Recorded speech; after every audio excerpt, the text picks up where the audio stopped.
As the nation reels from a spate of attempted mail bombings, Democrats and the media blame President Trump. President Trump blames the media, and the stock market tumbles, so it's good times all around. I'm Ben Shapiro. This is The Ben Shapiro Show.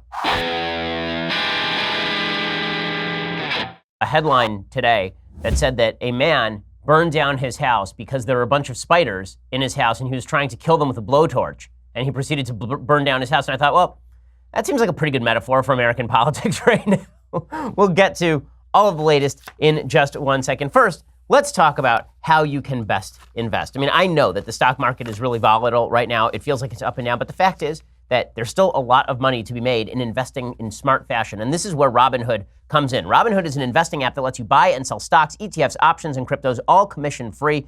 They have a no commission fee structure. Other brokerages charge up to $10 for every trade. Robinhood doesn't charge commission fees. You can trade stocks and keep all the profits. And they are really beautifully designed. One of the folks who works here, Caitlin, she uses Robinhood, and she tells me that the user interface is incredibly easy. She says that the portfolio value and buying power tracking app is really, really useful. And she's new to investment. She says she's learned a lot just using Robinhood. She basically is learning to invest by using the app, and that's something that you can do too. Right now, Robinhood is giving my listeners a free stock like Apple, Ford, or Sprint to help build your portfolio. Again, they have all of these easy tools, things that make it easy for you to do the research. They have these stock collections that are curated just for you. Sign up at shapiro.robinhood.com. That's shapiro.robinhood.com. Again, shapiro.robinhood.com. And Robinhood is giving you a free stock like Apple, Ford, or Sprint to help build your portfolio. This app makes investing really user-friendly and also really teaches you how to invest. You know, we have a lot of young listeners who are looking to get into the market. This is a great way of learning how to invest. shapiro.robinhood.com for that app and the special deal. Okay, so the latest with regard to this spate of quote-unquote attempted mail bombings is that it is possible that the bombs themselves were not actually structured to detonate. So, Ala Pundit over at Hot Air writes, judging by social media, some have glanced at an AP story and thought it was claimed that the explosive powder inside the bomb was harmless. Not so. A package sent to CNN contained a pipe bomb and an envelope with a mystery powder inside. It's a mystery powder that's harmless. The bombs themselves are supposedly workable and functional if crude, although there are other reports that suggest that the bombs lacked a detonator, and so this was either a test run or a hoax or something else like that. We're still awaiting more information, and that is the key today, awaiting more information. It's not the end of the world to say that we need more information, and this holds true on every side. Yesterday, I said there were a bunch of folks who jumped to the false flag explanation. Now, I'm not claiming that you are not allowed to speculate inside your own head as to who you think did this, or that you're not allowed to wonder whether there's enough information to condemn one side or the other. What I am saying is if you are 100% sure this is a false flag, if you are 100% sure, you went right there, like right away, you just went to, this is probably the Democrats hoaxing themselves, that's not good, okay? You shouldn't be using confirmation bias as a substitute for evidence. And this is true in so many cases in our politics, I can't even tell you. I've been saying this for years. I mean, I remember with Michael Brown case, Michael Brown, black guy, shot by a cop, and enormous swaths of the left, the entire left, basically said this is a case of police racism and brutality in which a man was shot in the back because he was black. And I said, well, let's wait for more evidence. And then the evidence came out, and it turns out that wasn't the story at all. Well, here, if you're jumping to either this is Democrats hoaxing themselves or this is Donald Trump planting bombs in the mailboxes over at CNN, let me suggest to you that you're totally full of crap. Okay, you don't know yet. You know how I know you don't know yet? Because no one knows yet. I don't know yet. You don't know yet. The press don't know yet, and anybody suggesting they know who did this or why it was done or what the connection is to any particular political party is lying to you. They don't have the information yet.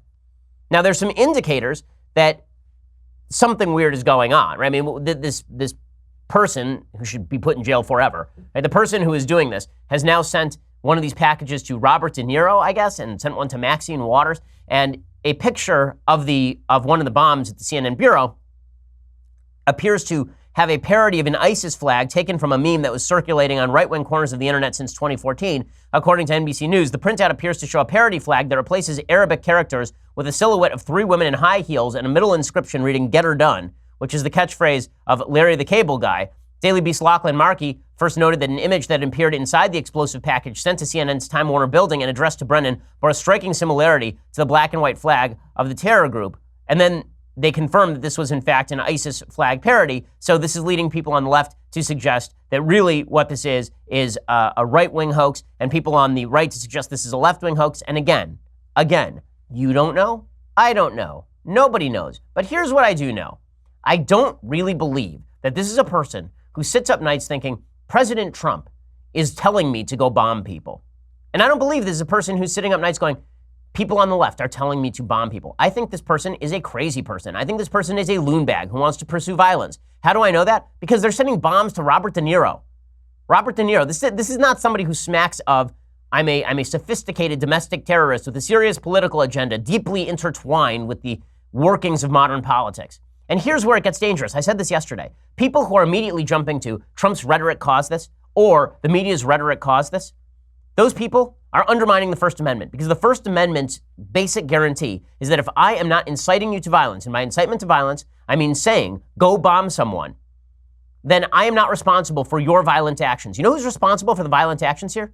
The guy who put together bombs and mailed them to people. That's the guy responsible, not President Trump, not CNN, not any of these folks. Just as Bernie Sanders was not responsible for a Bernie Sanders supporter going and attempting to shoot up a congressional baseball game, and just as Barack Obama was not responsible for a apparent fan of Barack Obama trying to shoot up police officers in Dallas, President Trump is not responsible for this. The media are not responsible for this, and I don't have to wait for the outcome to know that.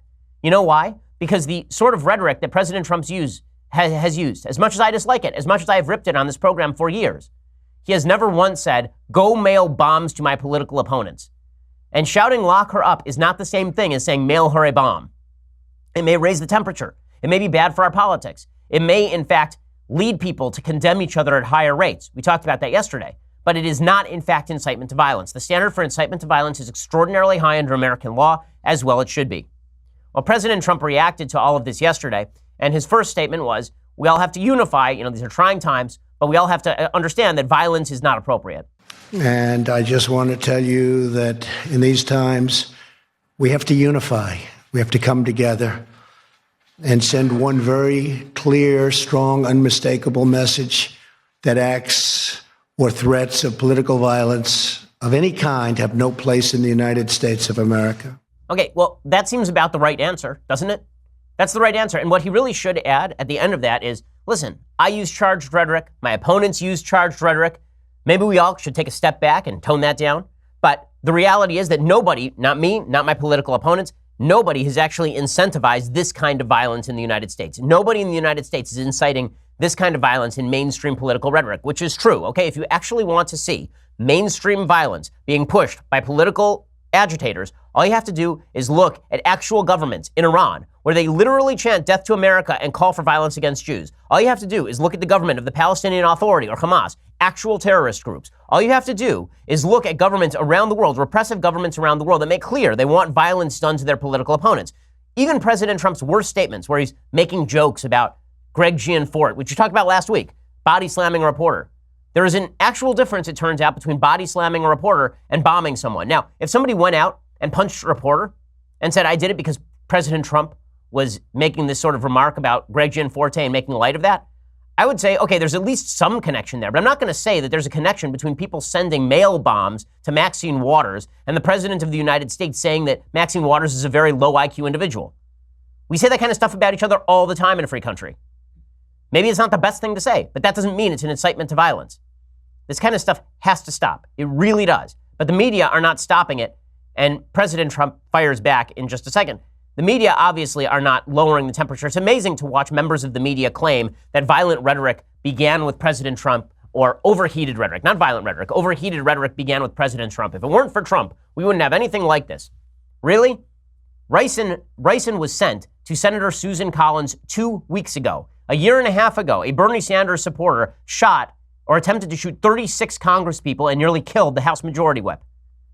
Donald Trump Jr.'s wife was sent an actual toxic substance. She had to go to the hospital for it. This is like 2.5 months ago.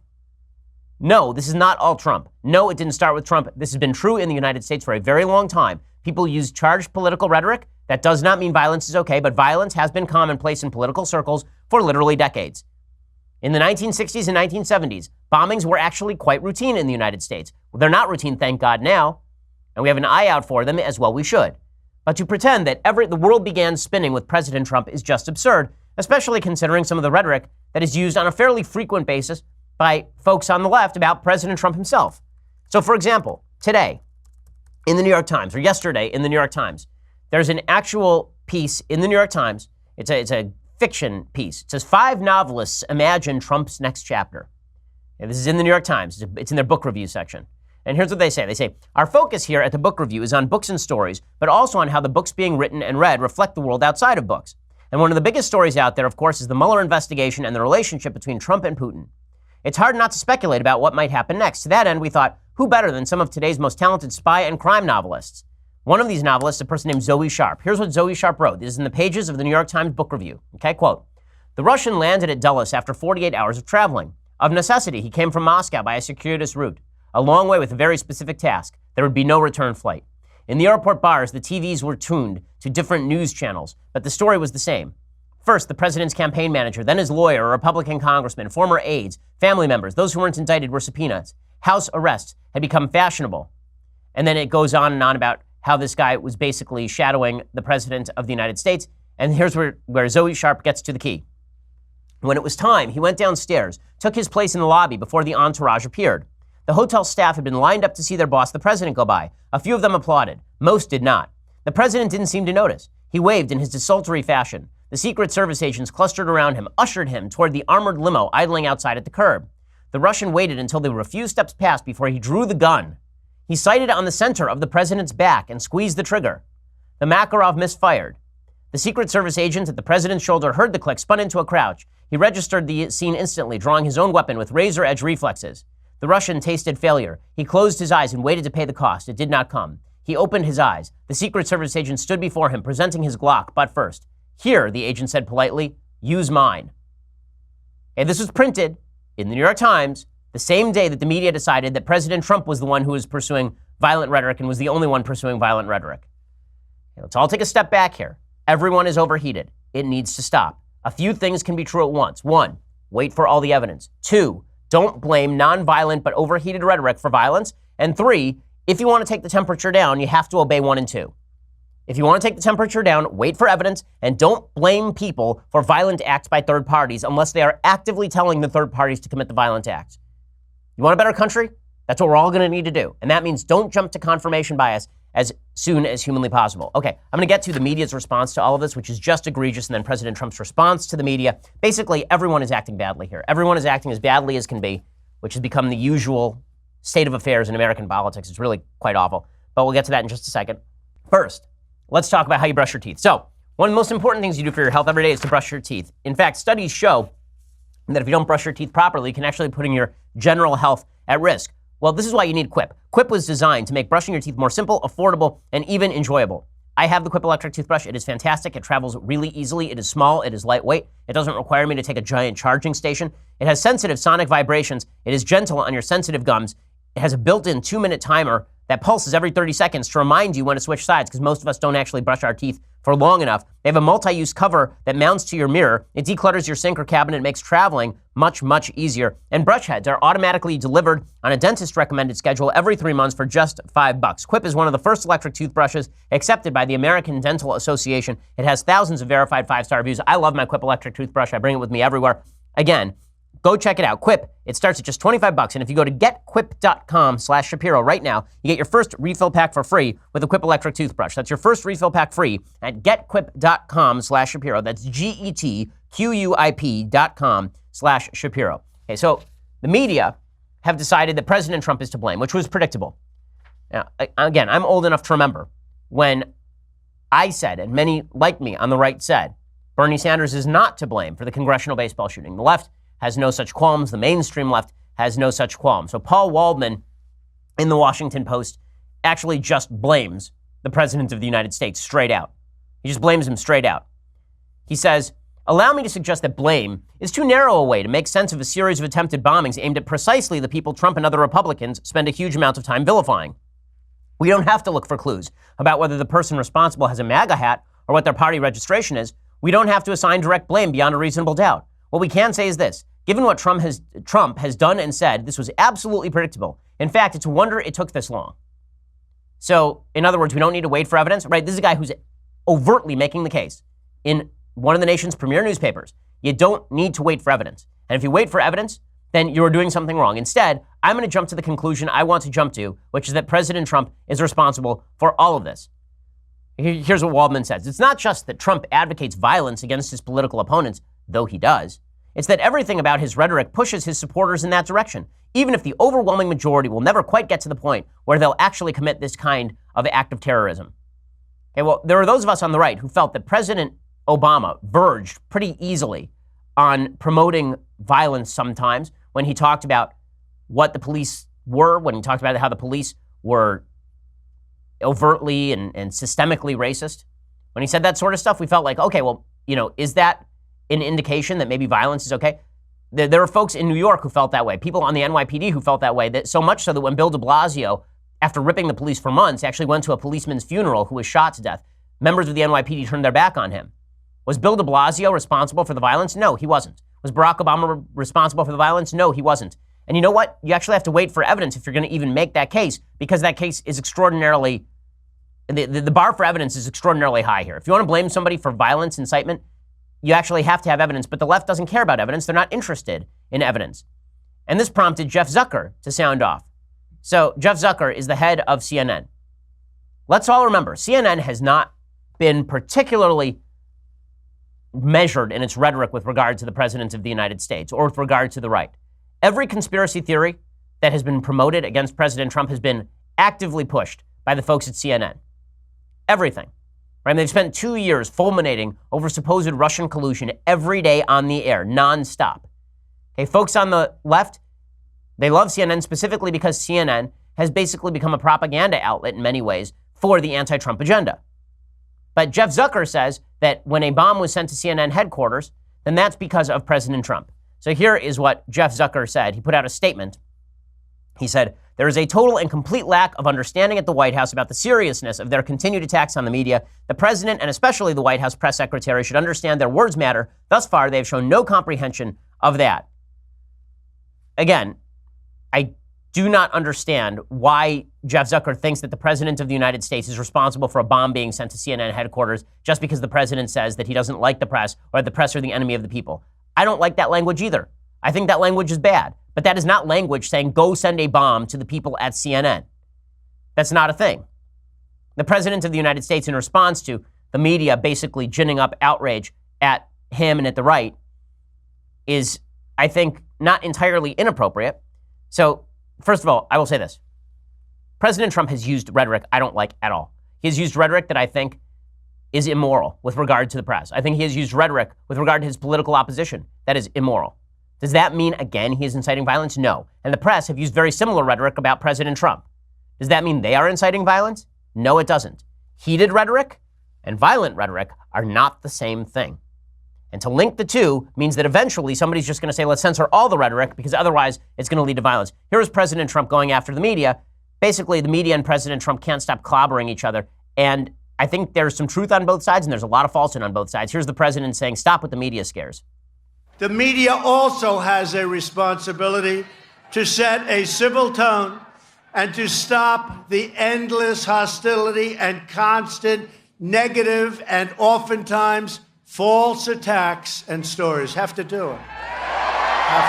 Okay, now, I agree with the president that the media do a horrible job of covering the news. And in response to President Trump, they promote even more falsehood and more fakery and more divisive politics. This is what they do. But is there any question that President Trump is trolling them? Of course not, because President Trump has used similar rhetoric about the media. Basically, this is two folks slapping each other Napoleon Dynamite style in the face and then blaming each other when a guy down the street decides he's going to go bomb the local school. Not the same thing. She tweeted out, President Trump asked Americans to come together and send one very clear, strong, unmistakable message that acts or threats of political violence of any kind have no place in the USA, yet you chose to divide and attack. America should unite against all political violence. Okay, that is correct. That is correct. And I don't understand why President Trump is getting bashed for saying the right thing at that rally or at the White House, and then he is getting bashed on the other side when he goes after the media. Anyway, in any case, CNN demonstrating full scale that they are going to go with this narrative, right? They never went with this narrative with regard to Bernie Sanders. They never went with this narrative with regard to the attempted attacks on Susan Collins, but they are going to go full scale with these attacks on President Trump. So here's CNN's Gloria Borger saying, Trump's targets, is it a coincidence? President Trump attacks a bunch of people and then those people get mail bombs. You know what we do in politics? We attack people on the other side and their ideas. Now, I attack people on the other side all the time. Does that mean I'm calling for a bombing of their house? Of course not. And people who attack me online are not calling for a bombing of my house. That's not a thing. But here's Gloria Borger blaming Trump. You know, these are names, as you point out, that come up all the time in his rallies. I mean, he's not particularly kind to Barack Obama either. So I think it would have behooved him to be a little bit more complete in his statement. When you think about this. So now we are going to conflate. We're going to conflate President Trump ripping Barack Obama with President Trump calling for violence against Barack Obama. If that's the case, then CNN calls for violence against Donald Trump every single day, because CNN spends its days ripping on President Trump. And now we are conflating criticism of political figures with a call for violence against those political figures. It's just, this is bad stuff. You can condemn rhetoric you don't like without blaming it for violence. And yet, as we'll see, folks in the media and folks on the Democratic side of the aisle are more than happy to, they like to use the word weaponize, to weaponize politics in particular in this fashion in order to try and push for a ban basically on their opposition. We'll talk about all of that in just 1 second. But first, let's talk about emergencies. So emergencies are usually called emergencies because they strike without warning, because you don't know anything about them in advance. And that's why you should prep now in case there is some sort of emergency. The government says that you really ought to have a supply of food and water in your home, and there's no question you should. Hurricane Michael hit with very little warning. With earthquakes, there is no warning. I live in California, where this sort of thing happens relatively frequently. When it's breaking news, it's too late to prepare, because now you have to scramble. The best thing to do is prepare for emergency situations while things are calm. Ask yourself if you actually have the supplies you need for your family, if, God forbid, you have to be without for a couple of weeks. If not, right now, go to My Patriot Supply and get a 2-week food kit to get you started. This week, it's on special for just $75 when you go to my special website, preparewithben.com, or call 888-803-1413. That's 888-803-1413. The food kits include meals that last up to 25 years in storage. Order now. Prepare yourself so there are no surprises. 888-803-1413. Go to preparewithben.com. That's preparewithben.com. Again, 888-803-1413. Or to go check them out at preparewithben.com. I have to say that I think that the reaction of the left on this has been absolutely abysmally immoral, just bad. When they suggest that President Trump not liking his political opposition is to blame for somebody sending bombs to members of his political opposition, all I have to say is you are trying to outlaw politics. In the end, what you're trying to do is outlaw your political opposition. When I spoke at Berkeley, there were people outside chanting, "Speech is violence." That's basically the chant that's happening in CNN headquarters here. But it's completely hypocritical, by the way, also, because what the left and what the folks at CNN really mean is that speech is only violence if it is coming from the right. Here's an example. So Don Lemon rips into Trump. He says, President Trump is blaming members of the media, and he's being mean, and he's being cruel, and it's not nice. He's blaming members of the media who are really the victims in all of this. Well, let's be real. They're the victims of the bomber, but they are not necessarily the victims of President Trump. The media can stand on their own 2 feet, and they are fully capable of fighting back against the president, as they have been for the last 3 years. Here is Don Lemon saying President Trump blamed the victim. He had that opportunity. He blamed the victim tonight. Yeah. For him to sit there and blame us, we're the victims here. And only us. It's disgusting. He says, we're the victims here. We're the victims here. Again, CNN were the victims, but not of President Trump. Not when it comes to this. Okay, President Trump was saying that the overheated rhetoric on the part of the media are contributing to a bad environment in the United States, and the response of the folks in the media is, let's overheat the rhetoric even more. And I'm sorry, but this is overdone. Okay, Chris Cuomo and Don Lemon on CNN hugging each other outside of CNN, in the middle of a segment. Here is them doing this. Do better. And take the grace and take the opportunity to be better. I love Thank you, brother. Love Have you. a good night See you and a soon. good show. Thank you. Thank you very much. Be careful. All these folks who are acting as though there's some sort of existential threat to the media in the United States. I'm sorry, no. There isn't. Okay, this is a bad incident. There's no question it's a bad incident.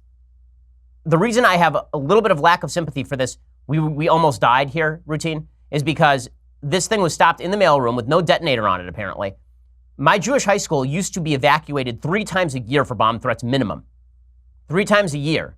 And you know what? It wasn't people hugging and kissing outside, because there are crazy people out there. But the way that CNN is treating this is that it's not crazy people. It's perfectly sane people who are being directed by the President of the United States to attack them. They're an institution under assault by the presidency who is calling for violence on behalf of his political friends.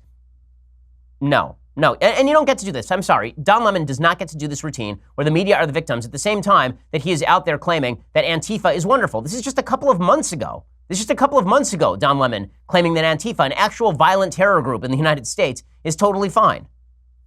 No one condones the violence, but there were different reasons for Antifa and for these neo-Nazis to be there. One, racist fascists. The other group fighting racist fascists. So they're not that bad. I mean, they're just fighting racist fascists, Antifa. It's just, again, everyone is garbage. Okay, moral of today's show, everyone is garbage, including Chris Matthews. As they say, I don't need any evidence. Get up in the morning, come out of the show, run in here, get in this rolly chair, roll around all crazy like, and then just talk about whatever pops in my brain. Say, Kathleen, get me coffee. She says, get your own coffee, Chris. And I say, okay, fine. And then I come in without any coffee because I'm too lazy. Go, coffee machine. Go, Chris Matthews, go. To say there is no connection between what Trump has said about Hillary Clinton, Barack Obama, Eric Holder, John Brennan, and CNN, and the thinking of the person who sent those pipe bombs is foolhardy. How do you know that? You don't know that. He doesn't know that because he doesn't know things. And yet everybody assumes the worst on behalf of everybody else. And instead of us saying there's a difference between heated political rhetoric and violent political rhetoric, we just jump in with both feet. The Democrats are even worse than the media on this because the Democrats are absolutely hypocritical and absurd. So Nancy Pelosi and Chuck Schumer put out a statement on this on these attempted bombings. And here is what they said. This is Emily Zanotti reporting over at Daily Wire.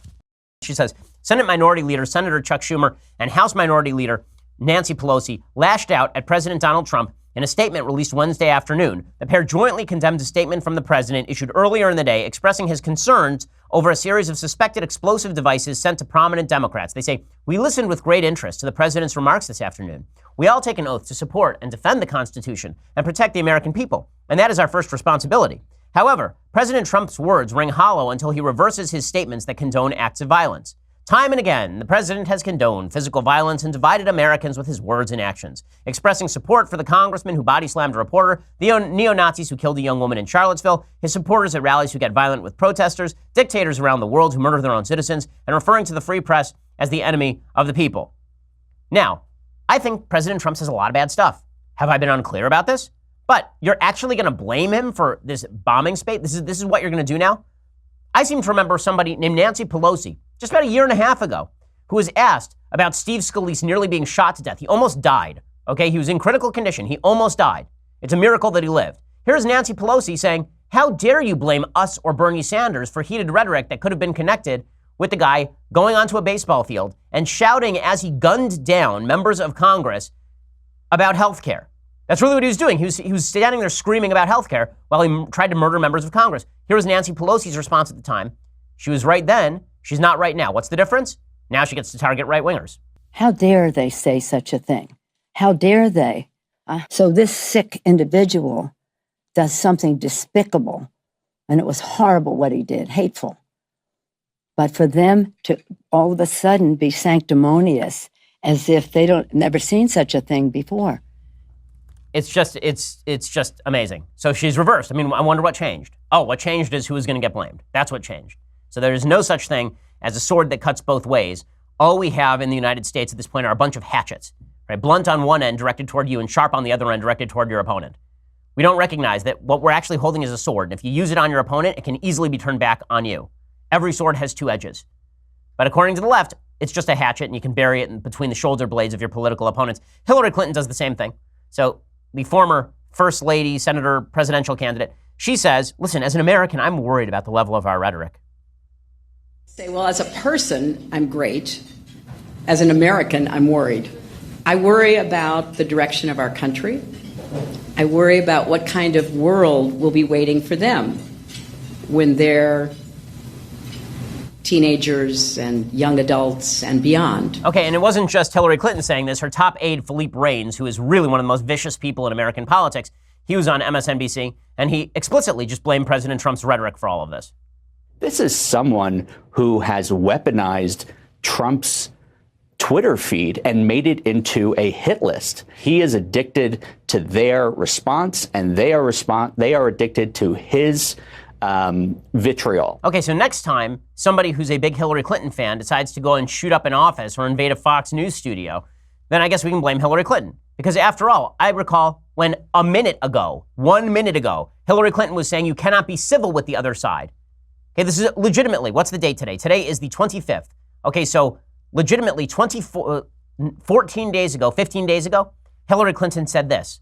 You cannot be civil with a political party that wants to destroy what you stand for, what you care about. That's why I believe if we are fortunate enough to win back the House and or the Senate, that's when civility can start again. But until then, the only thing that the Republicans seem to recognize and respect is strength. Okay, everybody is completely full of crap. Everyone is completely full of crap. We'll get to the fullness of the crap in just 1 second. But first, let's talk about your ancestry. So, you may have noticed that Elizabeth Warren released a genetic report recently. It found that she is whiter than any human being ever found on planet Earth. That she is as white as the moon at full waxing. That's how white Elizabeth Warren is. We wouldn't have known that, except for genetic testing. Would you like to find out whether you're more Native American than Elizabeth Warren? Well, then you should go check out 23andMe. It's a DNA testing service that can offer insights into your ancestry, health, wellness, and traits. It's actually a lot of fun, and it's really easy to do. You simply spit into a tube provided in your 23andMe kit, and then you mail your gunk back to the lab to be analyzed. The bitter taste report and sweet versus salty reports can tell you how your DNA plays a role in determining food preferences. That helps you change what kind of food you eat. Sleep reports telling you if you're much more likely to be an especially deep sleeper. You can have the saturated fat and weight reports, which tells you how your weight might be affected by saturated fats in your diet, so you can actually change your diet. And the lactose intolerance report that sheds insights into how your genetics could affect your ability to digest dairy products. It's a lot of fun, and you're finding out where you come from, which is cool. Order your 23andMe Health and Ancestry Service Kit at 23andme.com/Shapiro. That's the number 23andme.com/Shapiro. Go check them out right now and brag to your friends about whether you are, in fact, more Native American than a senator from Massachusetts who says that she's Native American. Go check it out right now, 23andme.com/Shapiro. Go check it out. Okay, so, again, everyone is full of crap, including Andrew Cuomo and Bill de Blasio. Both of them came out and they said, listen, we have to turn down the temperature in this country, and it has to start at the top. Weird. I remember when Bill de Blasio was saying that police officers were just shooting black people for no reason, and I remember when Andrew Cuomo, the governor of New York, said that everyone who disagrees with him on politics should get out of the state. That is not an exaggeration. He said that there is no place in the state of New York for you if you don't believe in same-sex marriage and his views on social issues. But don't worry, it's the rhetoric on the other side that's a problem. Let me explain. If you are sitting around today and you're going, it's always the rhetoric on the other side that's a problem, buy a freaking mirror. Buy a freaking mirror. Okay, everybody has a role in tamping down some of the rhetoric here. Everybody does. And that also means that blaming the other side and suggesting that the other side is responsible for violence is leading to a worse country. It's so funny. Everybody thinks they're fighting violence when they suggest the other side is responsible for violence when they just use mainstream political rhetoric. You're actually increasing the chances of violence when you do that because you are heating everything up. You're suggesting the other side is so evil that the very utterance of their ideas is likely to lead to death, chaos, and destruction. That's an un-American perspective. It's un-American. Bernie Sanders can say whatever the hell he wants, no matter how wrong he is. And unless he is actively saying, go shoot people on a congressional baseball field, that is not his fault. And Donald Trump can say whatever he wants, and you don't have to like it. But whatever Donald Trump says, he has the right to say that so long as he is not saying, go beat up somebody right now, go bomb someplace right now. Okay, we'll get to more of this in just 1 second, plus a couple of other crazy stories that are worth noting. But you're going to have to subscribe. $9.99 a month gets you the rest of this show live. It gets you the rest of the Andrew Klavan show live, the rest of the Michael Knowles show live. It gets you access to our Sunday specials. This week we have on Scott Adams, which is fun. Also, next week we have a big name guest, and that one's especially fun, so you're going to want to check that out as well. And when you spend $99 a year, you get all of those wondrous things, plus this, the Leftist Tears Hot or Cold Tumbler. Also, you get access to our mailbag. So if you actually want to ask a question and have your question answered and your life improved immeasurably, all you have to do is spend some cash, and it will make it happen for you. Go over to dailywire.com and become a subscriber. It helps also support the program, obviously. Helps us keep our otherwise unemployable staff employed. Go check it out right now. We are the largest, fastest growing conservative podcast in the nation.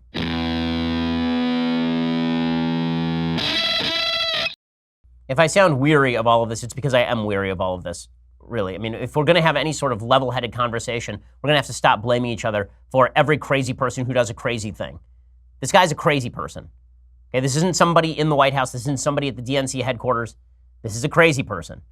by the way, there's a lot more connection politically between a guy who was an actual Democratic staffer doxing Republican members of Congress like 2 weeks ago than there is relation between this person and Donald Trump or this person and CNN. Enough is enough, folks. Really. Let's stop making the country a worse place. I don't feel like this is preachy because I think this is just common sense, and I think most of the people listening understand that. Gross. Okay. In other news, NBC News is actively hyping this Megyn Kelly blackface thing, and it's really stupid. It's really stupid. So speaking of stupidity in politics, so Megyn Kelly, we talked about this at length yesterday. Megyn Kelly said on a show that she doesn't really understand why this woman who is in the Real Housewives of whatever, why this woman was in trouble for dressing up as Diana Ross at a party, because when she was a kid, people used to darken their skin for Halloween costumes and it wasn't a big deal. And a bunch of folks said, well, blackface has a long and inglorious history in the United States. That's insensitive. She said, you know what? I learned something today that's insensitive. I was wrong. That seems like that should be the end of the story. Does anyone really believe Megyn Kelly is a brutal, vicious racist? Does anyone actually believe that? Of course, nobody believes that. Nobody actually believes that Megyn Kelly thinks black people are inferior genetically and that black people are worse, black people are morally culpable at a higher level than white people or any of that. No one actually believes that. But NBC, and this just shows you that capitalism when used by bad people, is not great. Okay, NBC wants to get rid of Megyn Kelly. They want to get rid of Megyn Kelly because they tried to push Megyn Kelly into a box that is not properly fitted for Megyn Kelly. Megyn Kelly is an excellent interviewer. She's an excellent questioner. She's a former lawyer and prosecutor. That is where her role is best. They tried to fit her into the Katie Couric fluff morning news routine, and that didn't work for them. And so the ratings were not good. And so they had signed her to an inordinate amount of money, and now they're trying to push her out the door. How are they doing that? By actively stoking racial resentment in the United States. I mean, this is ugly stuff. NBC News is now saying they're going to air taped episodes of Megyn's show this week, and that they're going to seek to terminate her contract based on her saying that she didn't understand what the big deal was about somebody darkening their face for a Halloween costume. Now, does anyone really believe that the NBC brass is really upset about that? Or that a boycott is on its way? Or that this was actually vicious, brutal KKK-style racism? Does anyone actually think that? No, of course not. This is just NBC News trying to stoke racial resentment for purposes of being able to fire somebody. Right? The head of NBC News, Andy Lack, he openly lit into Kelly after she apologized. So she apologized, and then Lack said, quote, there is no other way to put this, but I condemn those remarks. There is no place on our air or in this workplace for them. Very unfortunate. And then Lester Holt covered her comments on NBC Nightly News. Okay, so the NBC decided to eat their own by going after Megyn Kelly. It's amazing how convenient that is. Right? No one on CNN criticizes CNN. Nobody on NBC News criticizes NBC News unless they are preparing to chop somebody up and throw them in the wood chipper. And that's basically what NBC is doing here. I wonder why nobody trusts the media. I mean, it really is a great media story of just how corrupt the media are. There's no question that NBC is just attempting to stoke the flames here in order so that they can make a move on Megyn Kelly that they wouldn't otherwise be able to make contractually. So well done over at NBC, making the country a worse place so you can save some money on a host that you yourselves boxed in the wrong way. Speaking of bad stories, so President Trump apparently has been exposing national security secrets, supposedly, to outside prying eyes. Now, before you say anything, folks on the right, before all of my conservative friends say, Hillary Clinton, emails, yoga, I know, it was bad. We chanted, lock her up, right? When I say we, not me, but there are a lot of people who said that she should have been locked up. Now, I said that she should have been tried, that she committed a criminal act, according to the evidence that I saw. With that said, that was bad. You know what else is bad? When President Trump does it. Whataboutism is strong in our country right now. Here's the story from the New York Times. When President Trump calls old friends on one of his iPhones to gossip, gripe, or solicit their latest take on how he is doing, American intelligence reports indicate Chinese spies are often listening and putting to use invaluable insights into how to best work the president and affect administration policy, current and former American officials said. Mr. Trump's aides have repeatedly warned him cell phone calls are not secure. They've told him Russian spies are routinely eavesdropping on the calls, but aides say that the president, who's been pressured into using his secure White House landline more often these days, has still refused to give up his iPhones. White House officials say they can only hope he refrains from discussing classified information when he is on them. The president should not be doing this. Now, the president has denied the accounts. The president says that he has not done any of this, that, this is all fake news. Again, it's all fake news. Maybe it's fake news, and maybe it's not. If it's not, Mr. President, please stop doing this, okay? Really, it's not good. And if we really believe that it's bad to expose America's national security secrets to prying eyes, then we probably shouldn't be doing it on our side either. In other news, The stock market has taken a massive hit this month. It is now at a full loss for the year. Remember, we're already in October, so that means that all the gains of the last 10 months were basically erased over the course of October. The Dow Jones Industrial Average dropped 608 points at 24,583 and erased all of its gains for 2018. The S&P 500 dropped 3.1% to 2,656 and turned negative for the year. Why? Well, the earnings are down. So a lot of the tech earnings are down. And also, there are a lot of fears about the idea that the economy was overheated in advance of the tariffs that President Trump has put in place against China. So people basically stocked up on products before the tariffs were set to hit. And that means that there are a lot of forecasts that the economy is actually not going to grow as much next quarter. We have yet to see whether that is the case. Also, the housing numbers are down. There's a lot of uncertainty heading into the end of the year, according to J.J. Kinahan, chief market strategist at TD Ameritrade. And it feels like people feel more comfortable spending short term rather than long term. Now, it is quite possible some of this has to do with the midterm elections. The feeling that Democrats could get into power and then start stymieing every possibility of deregulation, that they could be looking to raise taxes again, that they could look to cut a deal with President Trump to raise deficits and to blow out the spending. That's going to have some impact on the market as well. That's why it's imperative that if you like your economy, if you want to keep your economy, if you like your economy, you can keep your economy, but only if you keep electing the people who brought you that economy, namely the Republicans in Congress. Even more so than the president. The Republicans in Congress were responsible for President Obama not getting through his worst legislative proposals, and they have been effectuating President Trump's economic policy for the last couple of years as well. Now, what are the chances that the Republicans retain the House? Well, they've been moving in the wrong direction in the House. There's, according to 538, a 5 in 6 chance that Democrats win control of the House. The Senate, however, is a little bit different. So they are forecasting that the Senate is going to be held by the Republicans in all likelihood. And they say that right now, the Senate is about 75% likely. That the Senate is 5 in 6 chance Republicans keep control of the Senate, and they may gain up to 2 seats, 2, 3, 4 seats. They say that there is a 17.8% chance that everything remains solid. There is basically well within the bell curve that Republicans pick up anywhere from 3 to 4 seats, 2 to 4 seats. So that seems the most likely outcome at this point. You know, all of that has led people on the right to suggest that maybe this latest bomb scare is some sort of Democratic attempt to gin up voter rage just before the election. But again, in the absence of evidence, I am not going to go there, and I don't think anybody else should go there either. We should not be moving based on, again, evidenceless allegations at this point. I'm perfectly fine with waiting another 24 hours to find out what the hell is going on. And I think everybody else should be too if we want to have a stronger and better country. Okay, well, let's do some things I like and then some things I hate. So, things that I like. I think that everybody likes cartoons. That's what I think. I think America can unify around liking cartoons. Our country used to be a lot more literate with regard to classical music particularly. My kids know some classical music specifically because they have watched some of the old-timey cartoons. Now, a lot of people look at these cartoons like, those cartoons are violent. Those cartoons are violent. If you really, again, connecting speech to violence, if you really think watching Tom and Jerry clobber each other is what leads to people raping people or shooting people, you're out of your mind. My kids watch these cartoons, and you know what they don't do? Slam the piano on each other's hands. Okay, here is, this cartoon actually won an Oscar. It's called The Cat Concerto, and what you're going to hear is Tom, Tom's the cat, Jerry's the mouse. Tom is going to be playing Hungarian Rhapsody No. 2 by Liszt. Here's a little bit of this cartoon, which is just hilarious.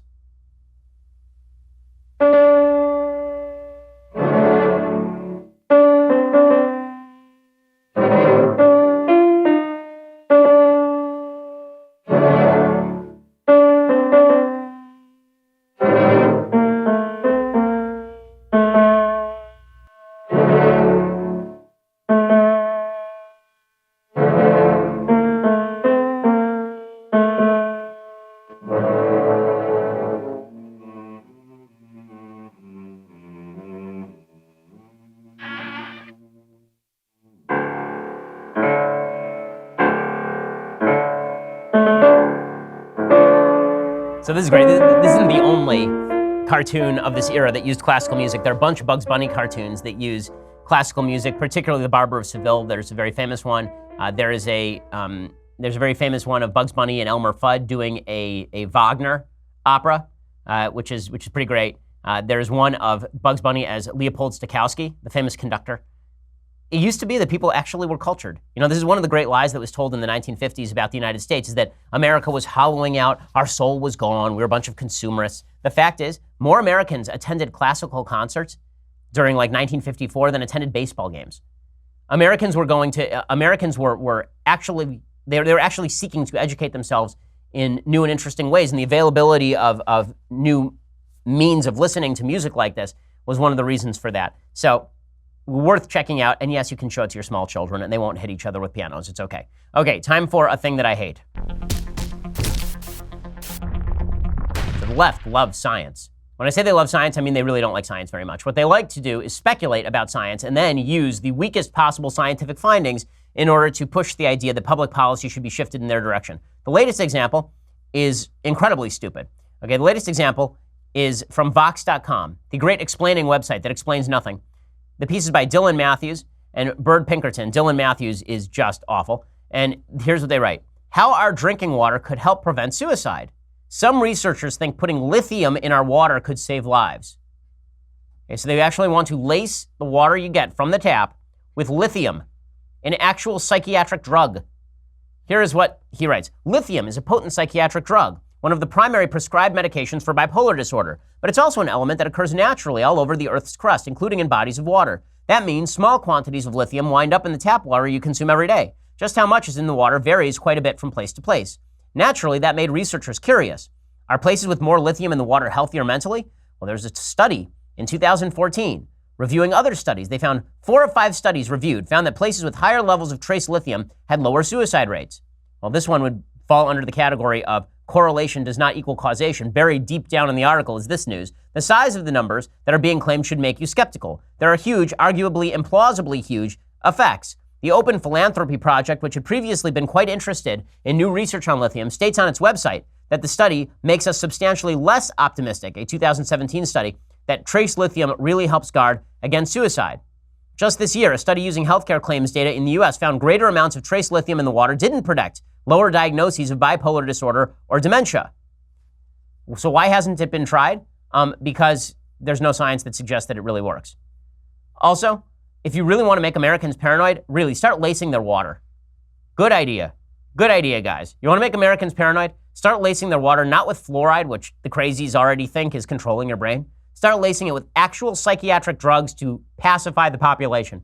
Good luck with that. See how that goes in America.